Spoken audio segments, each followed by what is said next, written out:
Excuse me, I just burped.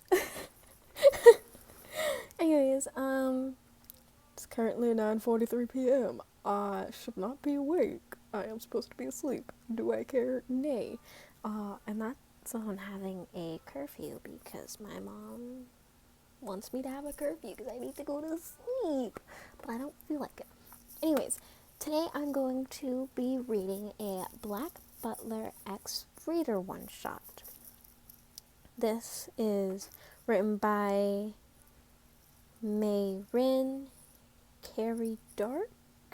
MyrainCaryDark. I don't know. Okay, this is a Ciel phantomhive X Reader. Yeah, I haven't read through it like everything else. So, yeah. Okay. Hold on. Give me a minute. I need to mentally prepare myself because just looking at this, I can tell I'm gonna mess it up. But it is going to be beautiful. I feel like I'm forgetting something. I'm forgetting something, aren't I? Yeah, I'm forgetting something. What am I forgetting? Oh, the music. I should change it. I've been listening to this playlist on loop for a hot minute. What should I change it to? That's the question. That is the question. Let's do Running Away from the Cops with Nishinoya. God damn it. Bruh, you too bad. Oh my goodness. Kidnapping Okawa to Shiritoizawa with Ushijima. Sounds like fun. Okay. Let's go. You were walking by the Thames. I don't know how to say that word. I'm telling you, I already messed up. Okay. When you saw him, the Queen's Guard dog, Ciel phantomhive, quickly, almost too quickly, you thought, you dashed behind the building and observed him, quietly taking everything about him into account. He walked with a cane. Did he need it? He wore a black eye patch across his right eye. It must impair his vision. He walked with a black-haired butler trailing behind him. The butler must be distracted. You saw him looking your way and you swiftly flattened your back against the alleyway you hid in. This was a dangerous game, far too dangerous for your liking, but you didn't have much of a choice. If you were to survive, you'd have to do exactly as your employer told you. Even so, you were shaking, and something about that pair put you off, and you soon learned the reason why, as two white-gloved hands harshly clenched your own, pinning you against the wall.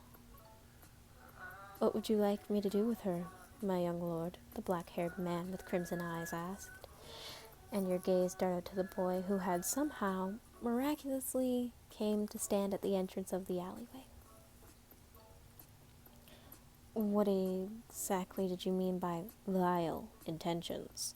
Ciel asked, both his voice and speech sounding overly sophisticated. I'm afraid I do not know the specifics, only that it would have led to injury, and most likely death, the man replied smoothly. Well, little lady, will you tell my young lord what you had planned, or must I force you? You snorted. You are no stranger to this phrase. I was hired to kill the Earl, Ciel phantomhive, you proclaimed proudly, and if you think you've stopped me, you're dead wrong. You dislocated your wrist in doing so, but you freed your hand from the man's grip, your fingers instantly curling around one of the many concealed knives on your person. Before the black man could think to react, he threw a knife with a pinpoint accuracy straight for the boy's heart. You were triumphant until you realized the knife had been blocked by the annoying butler. His devilish lips curled into a smirk. Would you like me to give this back? He questioned, slyly playing with the knife in between his fingers, meanwhile slamming you harder against the wall, this time by the throat. You were honestly surprised you hadn't started to cough up blood. Wait, don't kill her yet, Ciel spoke, and you cracked one eye open from your pained squint to look at the Earl. She's not an ordinary assassin. What's your name? You opened your mouth to reply, but not having enough air to breathe, you blacked out. You are too harsh on her, Sebastian. I was merely protecting you, my lord. Stop spouting nonsense. My, young master. You do not normally react this strongly to someone. Shut up! Your eyes slowly opened, only to catch a fuming marine-haired boy walking out of the room as you were faced with disconcerting red eyes once again. I've seen you have awakened, little lady, the silken voice from before you said, and you shot up. Where have you brought me, demon? You growled, earning a chuckle from the older man. You are quite perspective, little lady. You have been brought to the Earl of Phantomhive estate for treatment since your wrist was dislocated and your back is quite badly bruised. Whose fault is that? You muttered, pushing the butler out of the way as he stood. I can care for my own wounds. Thank you very much. I am not helpless, unlike the ladies and the lords of high society. The man chuckled. Whoa, what was that? I apologize, but... The butler grabbed your wrist. I cannot not allow you to do that, as my master has ordered me to keep you here until he learns your name. It's first name, you were interrupted bluntly, and confirms whether or not you are what he suspects you are. He would like to meet with you as soon as possible, so if you would please make yourself presentable. I am plenty presentable, demon. Take me to him so I can get this done and over with. The man's grip tightened on your wrist, his smile making you think he was only barely containing his immense irritation. My dear little lady, somehow those four words sound extremely foul coming from the perfect butler's mouth.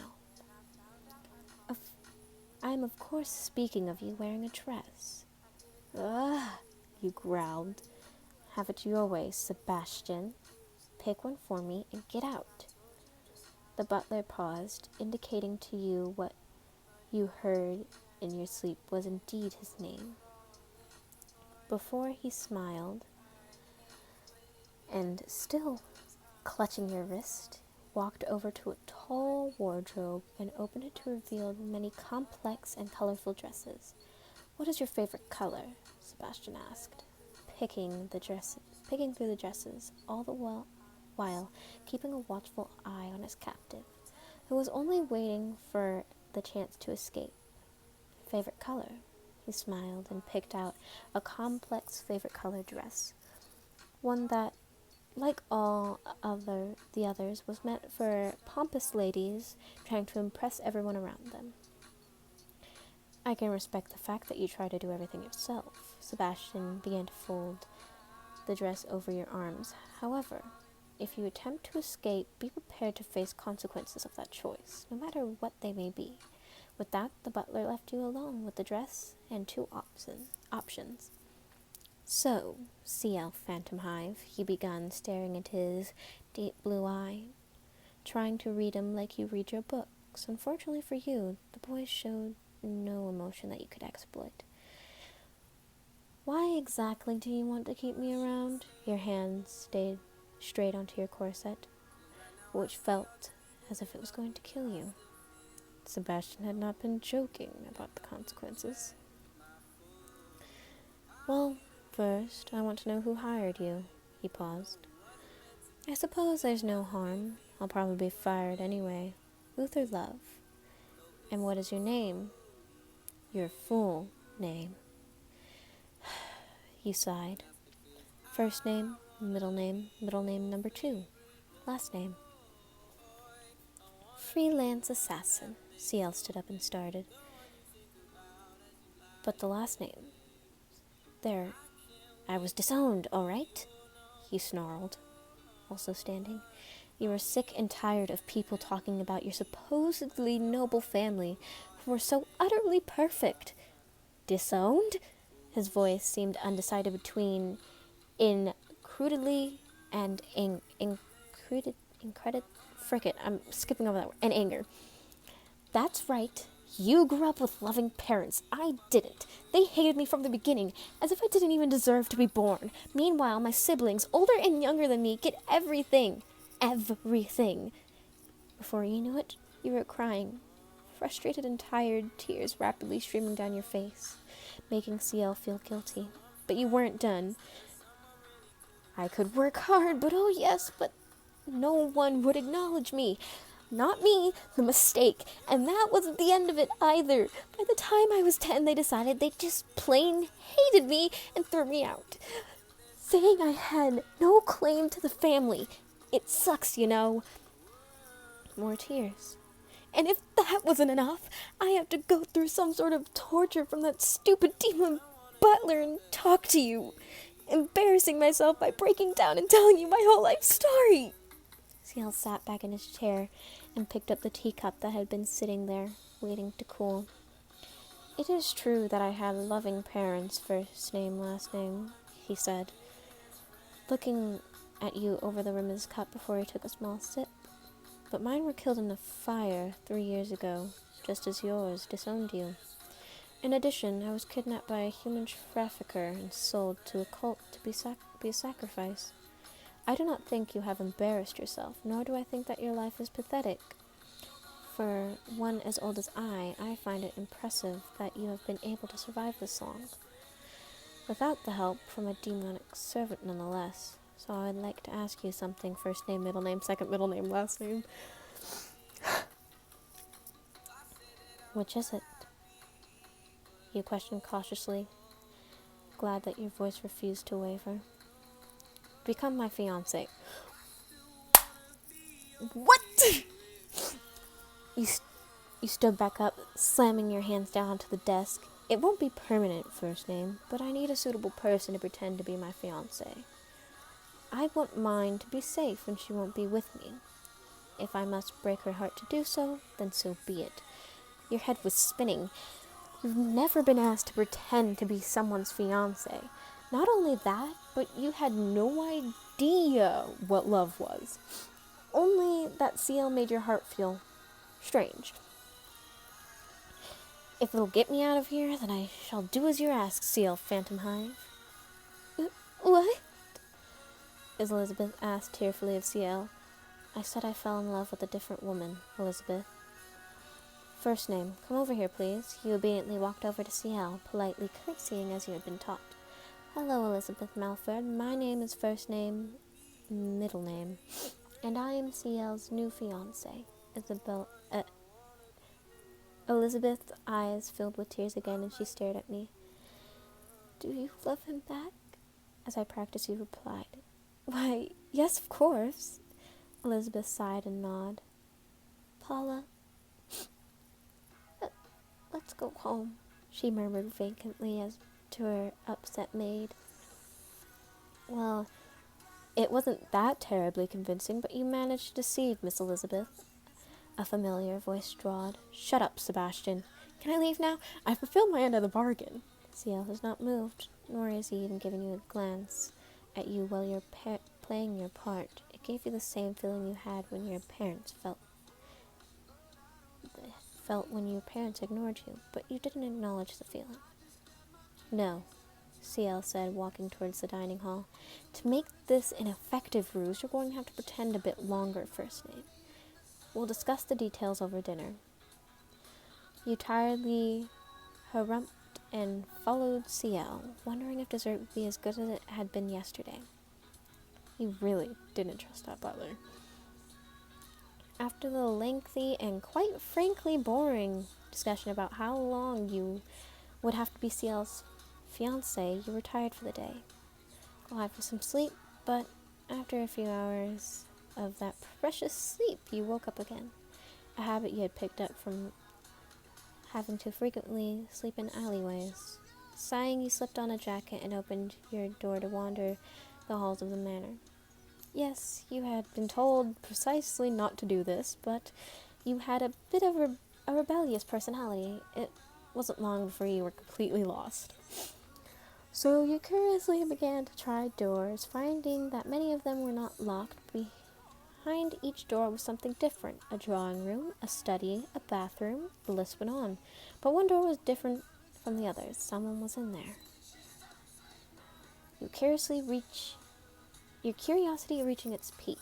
You curiously walked into the large and extravagant room, watching a form turn under the heavy covers. You crept closer, realizing that the head of the hair you were staring at belonged to the one and only Ciel. Unable to help yourself, you sat on the edge of the boy's bed, marveling at his childlike face. For once appearing his age, suddenly that face tensed in pain. You found that you hated that pained face. Carefully and hesitantly, you placed your hand on his cheek, wondering if your warm hand would make his cold expression melt a little. "Who's there?" Ciel asked barely. You quickly retracted your hand, lowering yourself so your head wouldn't be visible at a glance. If he looked over that way. Funny. I thought first name was in here for some reason. Though my door is open. You kept your mouth shut, your breathing silent as you waited for him to lay down again and go back to sleep. I must be imagining things. Why would she come in here? You then heard the rustle of covers as he settled, and his breathing calmed to a normal pace. Using your chance, you carefully stood up and made your way to the door. When suddenly there was a soft hit to the back of your head, and you looked to see Ciel smirking at you. "Why, hello there, first name. Fancy meeting you here." Ciel smoked pleasantly, and you gulp. Gulp sound effect. You had made a mistake, and it was probably going to cost you. "Hello, Ciel." You started, feeling your cheeks warm up in a hot blush of embarrassment. "You thought I was asleep, didn't you?" You nodded, edging farther out the door, but Ciel noticed and threw another pillow at your face. Becoming a little ticked off, you picked up one of the pillows at your feet and threw it back at Ciel. And before you knew it, it turned into a pillow fight war. Both of you laughing at a mess of pillows and emergency ammunition, i.e. the covers, on the floor. You couldn't remember the last time you laughed so hard, especially when Ciel had fallen off the bed, dragging all the sheets with him, and in the process burying him in all his fancy blankets. First name, his face turning serious. "I changed my mind. You may leave the manor if you truly want to." You brightened. "You could leave? You could really leave?" But soon you frowned, and there was something that didn't want to let you leave. You stood up, and without knowingly, you hugged Ciel. "Let go of me! Let go of me at once!" "I really appreciate that you would let me leave, Ciel, but..." You hugged him tighter, but his persist came weaker. "I don't want to leave anymore, and I'm still not sure why, but my heart is telling me not to leave this place." Ciel persist stopped entirely. "Your heart?" he asked softly, and you nod. First name, do you like me?" He smiled. "I don't know. I had fun for what it seems like the first time in ages, and you make me happy." Ciel hugged you back fiercely. "Are you sure?" "Why, yes, of course." You mimicked yourself from a few hours earlier, though with a little more enthusiasm. "Then," Ciel murmured, his head resting on your shoulder, "let me sleep here for a little while. I'm tired." He smiled as he fell asleep. on your shoulder and you tried to tired yourself from your pillow fight, fell asleep with him among the blankets and pillows scattered on the floor. Sometime later you woke up again, and the first thing you saw was Ciel's peaceful face, making you smile. He was cute when you slept. It was only a few moments later that you realized your fiancé was hugging you tightly as if he were using you as a teddy bear. Ciel, you're such a sweet little cinnamon roll, you thought, with a slight chuckle before you paused as you heard the door creak open hurriedly, closing your eyes, realizing this could be very, very awkward if you were awake. I knew there was some sort of fight going on in here, but I'll be damned a second time, Sebastian's voice mumbled, but you shut your eyes tighter. You two really love giving me work, don't you? Like souls, I suppose. A soft, short chuckle followed. You heard a lot of moving cloth before you felt the butler scoop you up with Ciel still hugging you. Sebastian then proceeded to pull the covers over both of you. What the heck? My young master, you really seem to enjoy sleeping with girls other than your fiancé, Sebastian remarked with another slight laugh.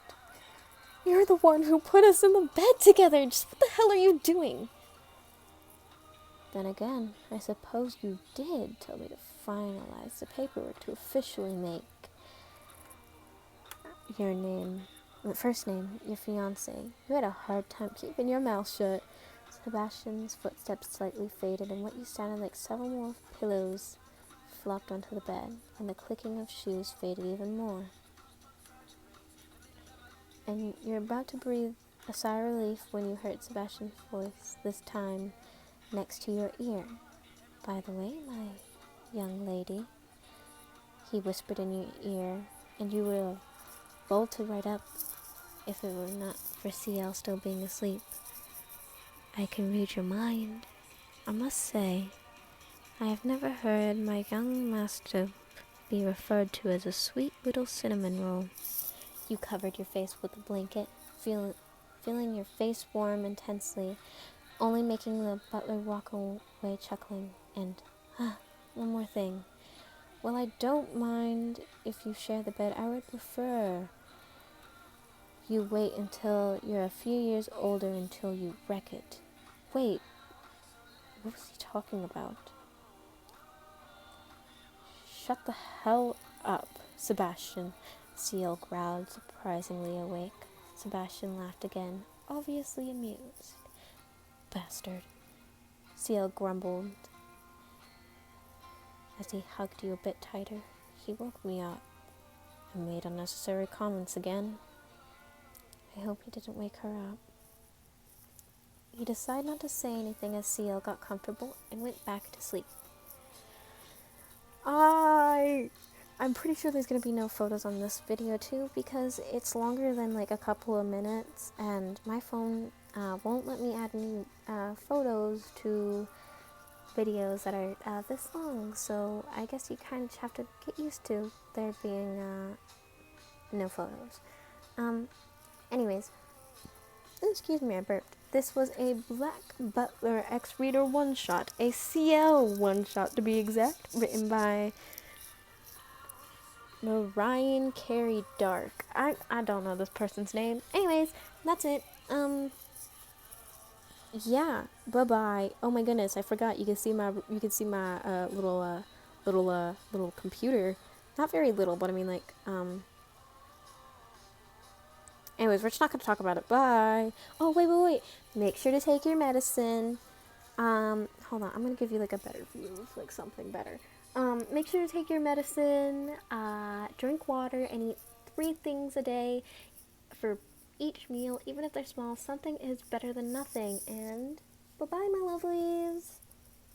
When did I start... Hold on. I just thought of something. Why the heck did I start calling you my lovelies?